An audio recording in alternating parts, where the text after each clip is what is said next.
Welcome back. Today I brought another guest, Miss Francois. Thank you so much for coming. And Of I'll let you course. introduce first. Yeah. Oh, introduce myself? Yes. Okay, that's true. Who could do it better than me? My name is Miss Francois. Yes, I spelled it correctly. That's MSS for multi talented and super sexy. I am a humorous keynote speaker, author, and confidence coach. Ooh. Oh, and let me add obviously, you hear my beautiful accent. I am from Trinidad and Tobago. Awesome.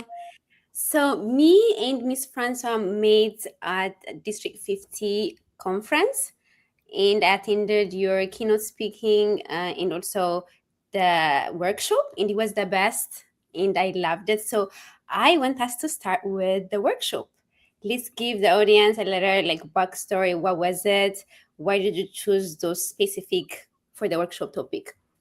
Okay, well, first of all, it's Toastmasters, right? So Toastmasters is public speaking, networking. So if since it already has that component in it, I wanted to make sure I was adding value for Toastmasters. So the workshop was stop collecting business cards and start building relationships.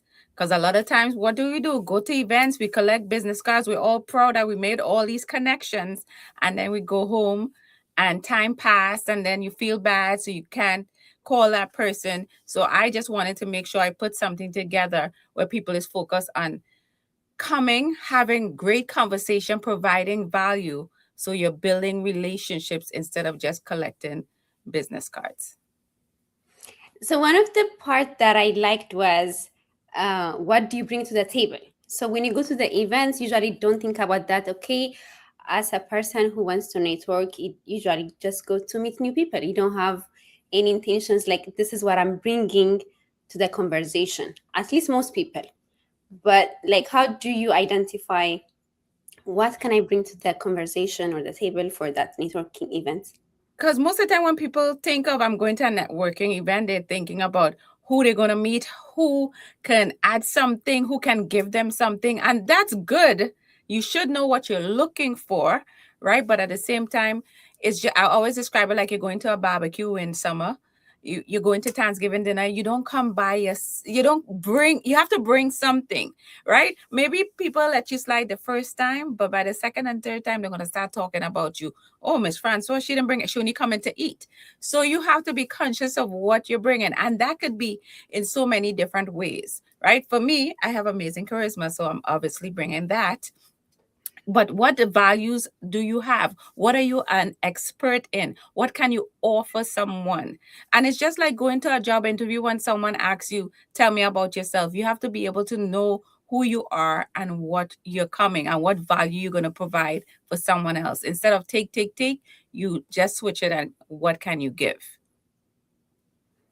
Yeah, then there was another part that I loved, like how to connect and have like a goal. For example, usually when I go, I'm naturally extrovert, so usually I don't have that issue. But usually I don't have like intention, or this is number two people I'm meeting or three people. So for you, like I have a goal. When I go there, I meet and I have polite way of exiting the conversation or the networking part if I have to. So how do you blend in with the character, especially if people usually are nervous in such Okay, so events? so my thing was, especially when you're starting to connect with people, I think we get in our heads a lot, right? We're thinking, oh, I have to learn some big words. I have to song really smart. I have to. So we get in our own heads and we ruin things before we let things naturally flow. And I Mm. always say, instead of thinking of all these different things, just lead with compliments. We're all human. We all like to feel like we matter and we are seen. And sometimes a simple thing as like, I love your earrings. And my thing was, when you're giving compliments, don't be the fake person giving the compliment. Always be authentic, right?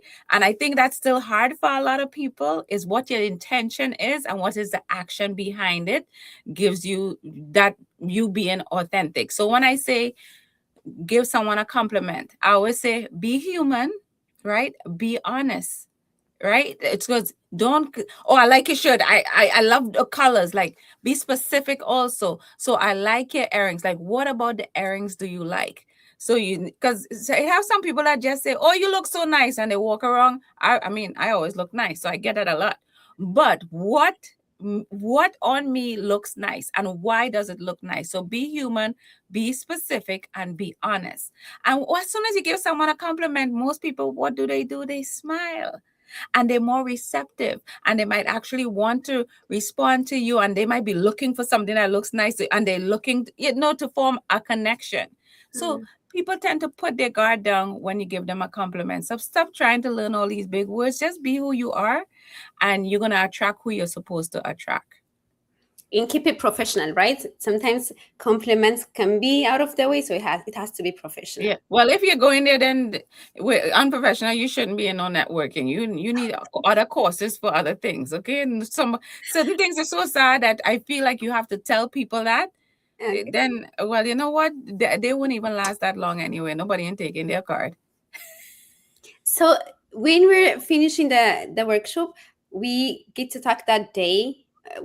The second day, right? Yeah, it was the second day of the conference. We get to meet. I talked to you. I remember we took a picture. So sometimes, like, you attend people's conference or speech, then you don't even, maybe the speakers are busy or you're scared to approach.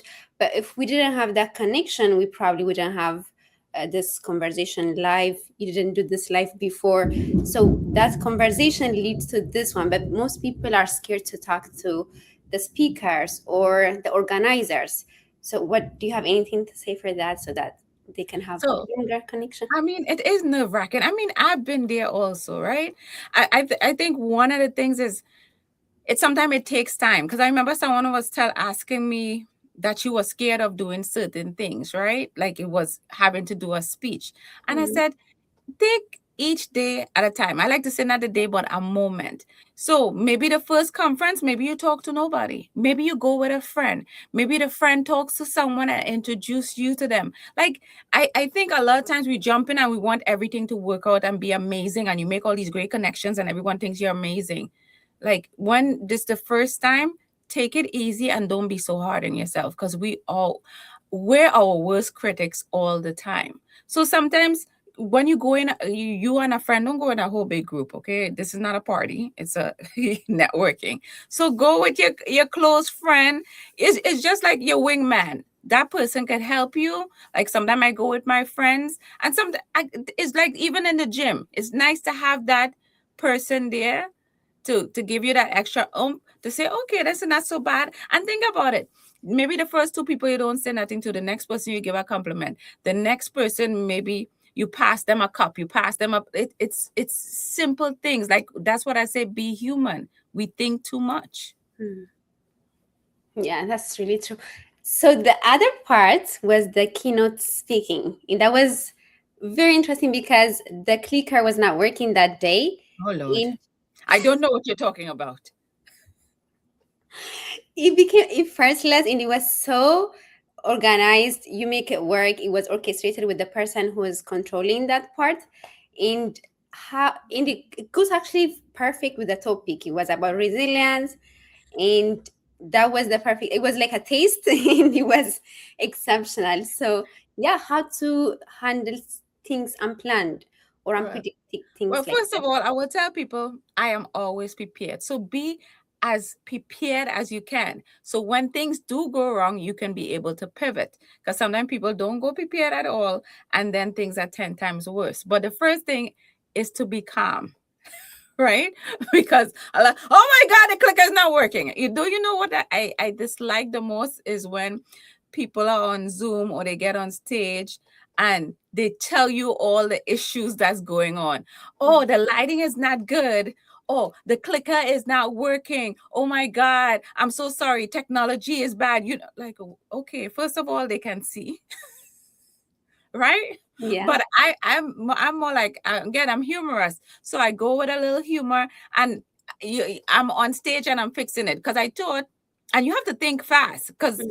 If I walk off the stage, that's gonna take time. Then I'm gonna have to fix it. Toastmasters is all about time. Wherever you go in conferences or events, everything have time. So I'm gonna take time to stop everything, try to fix the PowerPoint, try to fix the. Oh my goodness, that defeats the whole purpose of being there. Like 20 minutes you're taking up. So I had to think quickly. And the best thing I could think of, the guy is already there. I came up with, if I put my hand like this, that means you click. And the mic also was an issue, okay? Oh, Because I didn't know that. the mic was like hanging. It wasn't, the lapel wasn't attached properly, so it was falling. So if I go like this, you can hear me. As soon as I lift here, you can't. It Oh, wasn't sounding, so I had to hold the mic to like 90% of the presentation.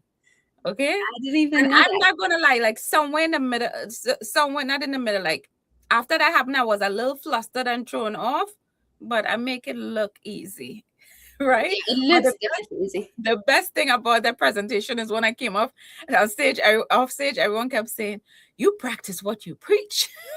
You were resilient." You Yeah. know, so it's like you get to see it play out. At least you know that whatever I talk about, I'm actually being honest and I can show it in real Mhm. time.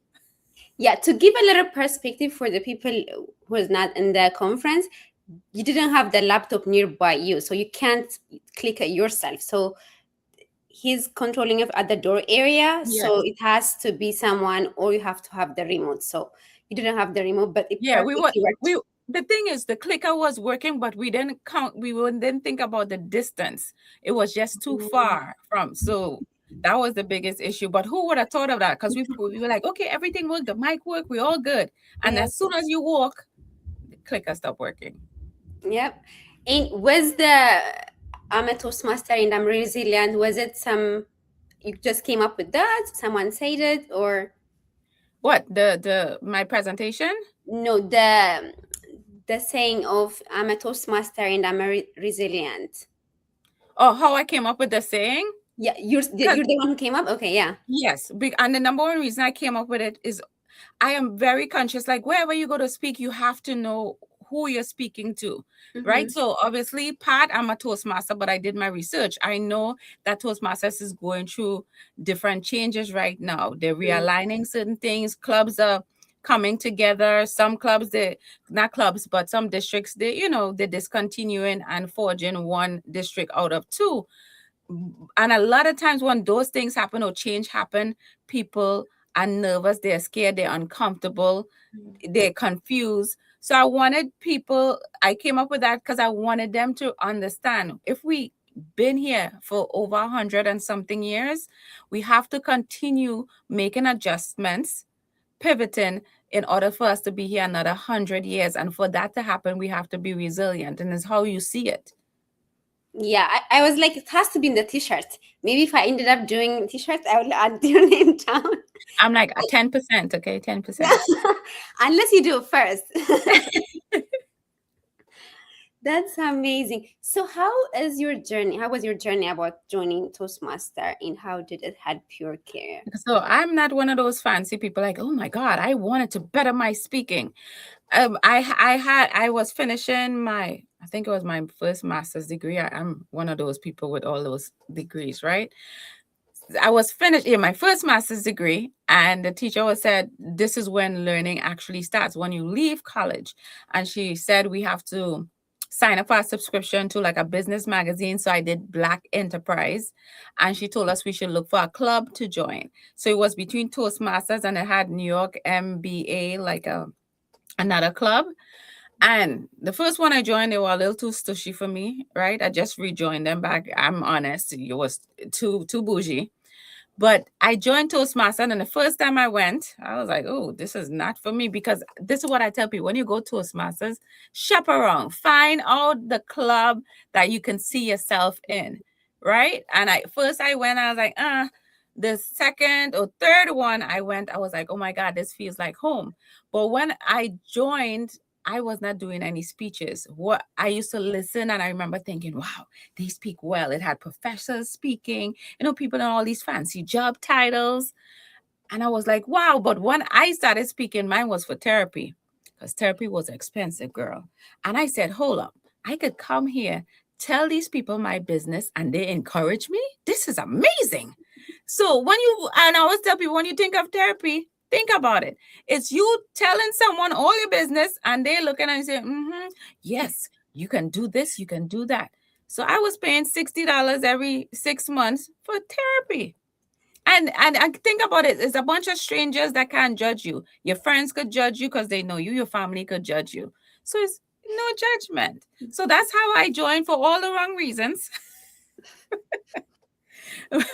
But it's just like anything else. I was one of those people that was super scared of my own shadow.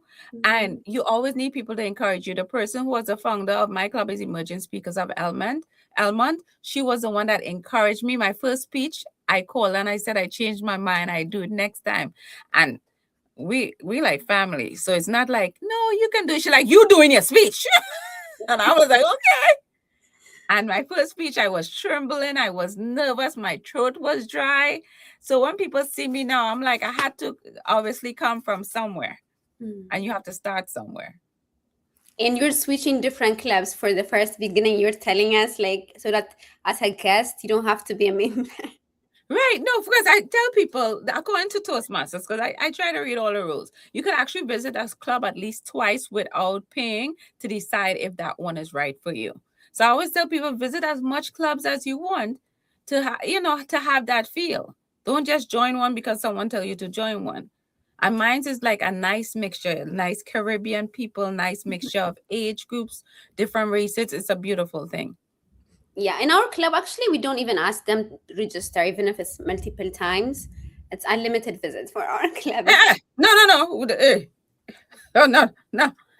Check me that. Hey, we want Toastmaster to continue on, okay, ma'am? That way, you're not being resilient. You're I'm giving excusing myself. away the candy, the food, everything. Yeah, but No, we don't allow them to give a speech. They don't give a speech, but they can take roles and they can visit as much. no, you will join. Hey, here, we have the computer there. We sign up. That's so true. Yeah. So were you like thinking to do what were you doing before Toastmaster? The speech, the keynote speaking and the other things start after Toastmaster, or were you already have in mind, I want to do this in the future? Oh, never. No, thank you. This was not, no. Look, I always say you have a plan, and God says, okay, weird, stupido. Like, God, I swear to goodness, God is a comedian and he just be laughing. He's like, oh, so that's what you think you're gonna do? All right, we'll get back to you in a second and I'll fix that. We're gonna mess things up a bit, and then you're gonna call me and I'm gonna fix it. Because I literally told someone, I was like, I don't really like speaking. First of all, it's terrifying, right? As soon as you walk, think about it. You could be in a small room with 5 people. As soon as you open your mouth and start speaking, everyone just stares at you. And believe me, they're not even listening to what you're saying. They're checking out your hair, your clothes. You basically, people say when you're speaking, look at people and pretend they're naked. I'm like, no, they're making you feel naked because they're stripping you down. And then after that, then they decide, okay, what's she talking about? So who chooses this? It's hard. Yes. But I think as life goes on, I think you go through different seasons in life. I more was into entertainment. I took my 5 to 7 minute speech from Toastmaster and I made it into like a one-woman show for like a 1 hour, but it was humor, right? And then someone told me, why don't you fuse the humor and speaking together? You still get to do your entertainment and you get to empower and inspire people. And again, this is why you have people in your life that's going to encourage you and they could see your talents even when you can't see your own talents and your own gifts. So I think along the way, people saw certain things in me. And let's be real, I'm not like every average keynote speaker. I stand out in many ways. That's a good thing. Yeah, it was really amazing. So you also have a talk show. You said you published a book. Let's talk about those. How was the journey? What is it about the book? So with the books, I have 3 different books. right? The first one is because of my TV show. I have a TV show called the Miss Francois Show, where we use humor to help others with their dysfunctional relationships. And people always like to say, "Oh, my relationship not dysfunctional." Yes, it is. The fact that you said that, it is. That's everybody, and that's almost every type of relationship, right? So it started from there, and because I was doing my TV show, I started to get frustrated because people don't understand. People think, oh, it's no big deal. I'm in a studio. I have to make sure I have the TV screens up. I have to worry about my outfit. If someone wrote a book, I have to read the book. I have to come up with the questions. It's the aesthetics.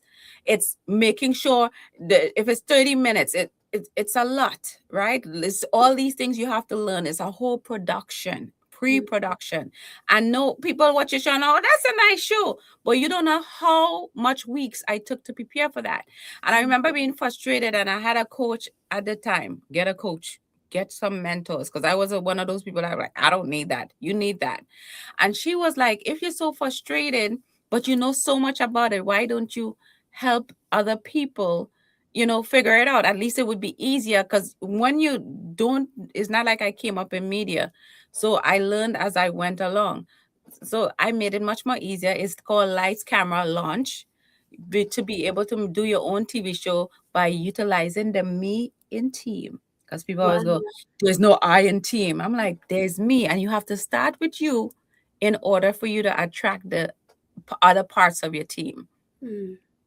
So that was the first book. The second book, girl, I had man problems. Okay. Man problems.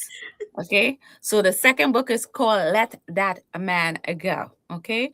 But people think it's a male bashing book. No, people. Okay. It's journal your way to emotional breakthrough. So it's a journal at the same time, and it's 5+ ways to get over a breakup. Mm. And I keep the humor in it. But a lot of times when we experience a breakup, we oh, the world is over. Oh my God, he's the only one I'll ever love. And yeah, okay, whatever. You're gonna look back at that point in time and be like, oh my goodness, what was my problem? So I had like 5+ steps to getting over a breakup that I broke down. And again, it's not me alone. It's you're listening to your friends and you're talking to your friends and all these things. And I was going through a breakup at that time, and it just felt right at that time. So it was a healing process for me, as well as I get to share that with other people, part of my story, and to help others heal as well. Oh, I'm amazing. That's amazing. So, where do people find the book? Is it on Amazon It's also? on Amazon, it's on my website. I try to make my website have everything. So once you do the mssfrancois.com, you have everything there. But if not, you put Miss Francois in Amazon and I pop up. Nice. How about the TV? Oh, Where do so the that TV? is on the easiest way is YouTube, because that is on like different stations in the Caribbean. I've had people say, "Oh, I was in Puerto Rico and I saw your TV show." I was like, "Ooh, I'm a celebrity now." In the Northeast area, like all the community channels, is like available in over 3 million households. But Wow. YouTube, if it's just easy to just click on YouTube, just the Miss Francois or Miss Francois show, and believe me, I come up on top. I check it all the time. That's amazing. So another interesting part, in very encouraging part, was in the conference about how you're channeling the pronunciation issue. For example, oh, I pronounce certain words in a different one. Maybe you're assuming I'm saying three, but I'm saying number three. You remember that? Yeah. I pay attention, but it was so like relatable because also I have that issue. I say something people probably don't understand me because of the accent, and yeah, how do you embrace and be? Well, it took me a while. So again, people see you and they're like, "Wow, she's confident. She knows herself. She loves herself." It's a journey. Because first of all, most people from my country, I'm just talking about my country, when we come here, we able to adapt to the American accent. Mhm. I came here, I didn't know I was supposed to adapt. Like my brother came here and a year later he was full American. I did not know that he came from Trinidad and Tobago. And I have been here like 30+ years and I sound like this. But I remember someone, this was my mom, because when I was even in Toastmasters, that's one of the reasons I took long to do a speech, because it was my accent. And at that time in my club, it had a few professors, like literary professors. So you hear them pronouncing everything and singing so beautiful. And I was like, they're not gonna understand. People gonna make fun of me. I don't feel confident. And I remember my mom, even though it's my mom, she said that is what makes you different. And when I really internalize it, I'm like, yeah, they all the others song the same. I song different. So why can't I embrace being different? People like I think people so worry about standing out. You shouldn't worry about that. That's what makes you special. And I have practiced saying three, see, a lot. But when I say three, it takes effort. My eye, my hand, it's a lot of work. So I just say tree. And I remember someone told me, they know what you're saying. It's just one or two people want to say, oh, did you mean three? Like, Sometimes you obviously, can use your hand if they don't right. really. But sometimes I actually don't say the number because I'm like, this is exhausting. Yeah, I Two know. plus one. Yeah, it's really hard. Or Yeah. sometimes I point it out as a joke. As see, I can't say tree. It's like the tree outside. So I make fun with it. And people, it's you remembered it, right? Yeah, I remember. Yeah, it was really relatable and it was really nice. Yeah. So how when you're I don't know if you have this issue, but have you ever felt imposter syndrome or oh Girl, what the hell? Of course. What the hell? okay, how did you Girl. it So doesn't seem like oh this is me. I'm like you give a very confident vibe, so I don't know if there was ever that stage. that goes in and out. That happens up to now. Sometimes more just before you go on stage, you're like, okay, why am I here? How why did they choose me? They could have choose you. I told you, you're your worst enemy. Okay. And again, there's different things you can do. Sometimes you can laugh, you can sometimes I watch like some comedy stuff to make myself relax. It's just relax. And I have this thing called a powerless that I made up, right? So is you've been through other challenges in your life at some point. And then sometime you look back at some of these challenges and you're like, I got over that. So I have a list where I write down all the different things maybe I've learned, I've been through. It could be business, personal life. Like I learned to golf. I have a TV show. I have 2 master's degree. I remember going to school and panicking, like I'm not gonna pass. I have 2 master's degree. So when you look back at some things you have accomplished, you're like, I'm powerful. I'm amazing. This too shall pass. I'm gonna be amazing today and tomorrow. But just remind yourself how far you've come. I believe you didn't come this far to only get that far. So Mm. people say don't look back. You need to look back because those are all the tools and things you learn that can help you move forward. So I will look back, just don't stay there too long. Look back and just move forward. That's amazing. So there is another part that is confusing for me. How do you differentiate confidence in bragging? Sometimes you want to be up your confidence, but people might take it as a bragging. So Okay. For me, it's a little different only because the humor aspect. No, mhm. for you regular people, that's not funny. Bragging, you walk in a room that someone is talking, or even and then you're like, yeah, I have 2 masters. Nobody asked you, right? But if you're in a conversation, I think that's where people get confused. Because I know some people don't like to tell people, oh, I have a doctorate, I have a bachelor's. You're not walking in the room with a whole, you're waving something, then you got a problem, right? But I always say, at the end of the day, you did work hard in whatever you accomplished, a degree, a job, whatever you accomplished. So you should be proud. If someone asks you a question, if it's needed, some people, oh my God, girl, I've been to networking event and people start talking, well, da, da, da, and I lived and I flew here and there. I don't take those people card. It's Right? So it's funny. people coming in there to tell you how amazing they are. No one asked you. Like you bring it up when it's necessary. Mm. And most of the time when you go to networking events, you're supposed to be listening. Why are you talking up a storm? Did someone ask you? No. So believe me, you'll know. Okay, awesome. So I have the scenarios like how to handle awkward situations. So I'll tell you, and you'll tell me how to handle. Okay, So go let's ahead. say, yeah. So you go to this event. Let's say it's sit down and network kind of thing. So sometimes they're already in the conversation when you join or when you're passing. And if it's standing, it's easier. You stand, listen. Maybe if it's interesting for you, you engage. Otherwise, you also continue to other circles. But if it's sit down, once you sit down, it's hard to. It might be awkward to stand up and go. And sometimes the conversation is really not in your circle of interest, and it's kind of that awkward position, like should I sit down, should I stand and listen? How do you Oh, handle you're it? trying to get away, basically.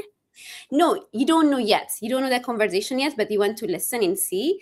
But if you sit down, you might have to stay longer. So they're all sitting right now, Yeah. right? Mm-hmm. Okay, but you see, this is the thing what people don't understand. You went to a networking event. It's okay. It's not like two people in the street and you walk past like a crazy person, right?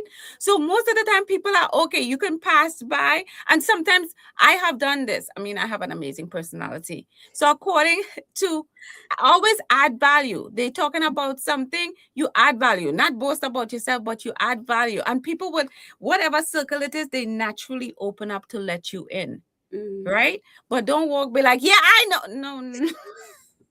So even if you sit down, then at some point you want to stand up, you just, oh, I have to go and leave, just like Well, that. again, be polite. Like sometimes, again, not fully lie, but lie. But this is what I sometimes say. Oh, this is a really good conversation. I'm so glad I connected with you guys. But I promised myself I was going to meet a few other people. Mm. Oh, I promised I was going to say hi to Tony. You're not necessarily lying. You came there to network, right? Yeah. But you just be polite and you exit, and people don't have any issues with that. Again, it's a networking event. That's what you came there to do, to meet other people. Mm. Okay, so another scenario, introvert person came from their house, out of their comfort zone, then they go there and everyone is in a circle and they don't know, they just stand there in the corner. What should they Well, do? Well, first of all, introverts, I always say, is the best people at networking events because they just stand there and people are talking up a storm and they're like, mm-hmm. And this has time and time and it has been proven, right? I'm not making this up. People will leave a networking event and that introvert person that said nothing, that person be like, oh my God, yo, that was so amazing. She was such a great person. She was my favorite person I met. And you didn't even say anything. Because people like to talk and hear themselves talk. And you look like you were listening. And again, for an introvert person, they know they're introvert, right? So again, one I like this is one of the things I tell people: know how many people you decide how many people you're going to meet that day, and on average, just say 3 to 5. But I always say everybody is different. I am this amazing personality, and I only go to meet two, because sometimes it might be overwhelming for me. So when you're now starting off, you're an introvert, just do one. Maybe don't just maybe just go and observe, right? Maybe go with someone that's an extrovert. I'm an ambivert because I could get in a room, go, ooh, and then quickly go back and like, I need to go sit down. Hmm. Right. So if you know who you are, make accommodations for who you are. Don't, if you're going to go to networking and just stand in the corner, then you didn't come to network. You should have stayed home and watched Netflix. Yeah, that's a good one. So I'm also going to be in a speaking event for Take Conference in September. So that's going to be my first one. So at least this LinkedIn Live is helping me go through the nerve. But how do you, the moment you're stepping into the stage, maybe the first time, how was it, and how do you became comfortable with this butterflies? Because Okay, it's so really scary. especially if you had know yourself, like even Tony Robbins, like the number one everything, right? Every time he goes on stage, you will see him in the back doing a whole jumping jack, and people is like, yeah, he's trying to calm himself down, and that's getting the endorphins going, so you could be able to walk out and be more confident. You can't think about it. If you were to sit in a room and be like, oh my God, you think you're going to be all confident when you walk out? That's why I say with me, even when I step on stage, if my thing is humor, I start with something funny. For me, when I use the humor, people laugh, they relax, I relax. Right? So some people use different things before they hit the stage. Because I remember last year when I did an accredited speaker for Toastmasters, my entire that was like 1,000 people in the room. That was a big room. That was my largest room. You know, I do the 300. So it's like a sea of people, and they sitting on the floor, and they're everywhere. And I'm in the behind, like the wall, and someone give me water. Every time I took a sip of the water, I was dry, girl. It was like chalk. And I saw someone in the corner. I have no idea who it is, and she just did this, right? Like, you good. And that gave you, again, that all these things matter. And I remember just shaking it off. And Les Brown says this. Les Brown says, what's the worst that could happen? And he also says, are you gonna die? Right? And he said that so long ago. And I remember thinking, okay, so what's the worst could happen? Most likely I'm not gonna die. So let me just take this shot. Yeah. Right? So sometimes you have to talk to yourself. Talk to yourself. Again, we're supposed to know ourselves. So if you need someone to pep you up, sometimes I call my friend on the phone, and he jokes and he laughs. He's like, did you poop yet? Because every time he has to go somewhere, anytime he steps on stage, he has to poop to get on stage. So I don't do that. I'm good. But you know what you need to do. You could be on stage time and time again. Sometimes that nerve, that imposter syndrome, different audience, different place, it's nerve-wracking at times. But you get better. If you keep doing it, you get better. I say face it till you ace it. Don't fake it. Okay. That's amazing. If people have to take away only one thing from this conversation, how do you summarize? There's only one you. You are uniquely made. I don't know the whole fancy how much sperm and how much look, I ain't doing all of that, okay? I didn't go to school for that. But there's only one you. Be the best you can be. Okay? Because everybody else is taken. Because I'm taken, honey. That's amazing. Oh my God, this is so good. Thank you so much. I know your first time, you say this is your first LinkedIn Live. We, we did amazing. Hopefully, we'll get to meet. I don't know which conference, but hopefully, we'll get to meet. And yeah, if you want to say anything other than this, but thank you so much. You're very welcome, my dear. This was amazing, and this went so smoothly. See, I'm sure the first time you were like, "Oh my God, this is kind of hard. Let me figure out all this." But as you go along, girl, you're gonna be a professional. You'll be like, "I have like several LinkedIn lives this afternoon. I can't talk right now." So congratulations on pushing yourself and being Yeah. able to produce something so amazing, and for having me on. I appreciate you. Yeah, thank you so much for being part of this journey with me. Thank you. Thank you. I'm so happy to get to know you. Same here, my dear. Have a good one. Bye bye.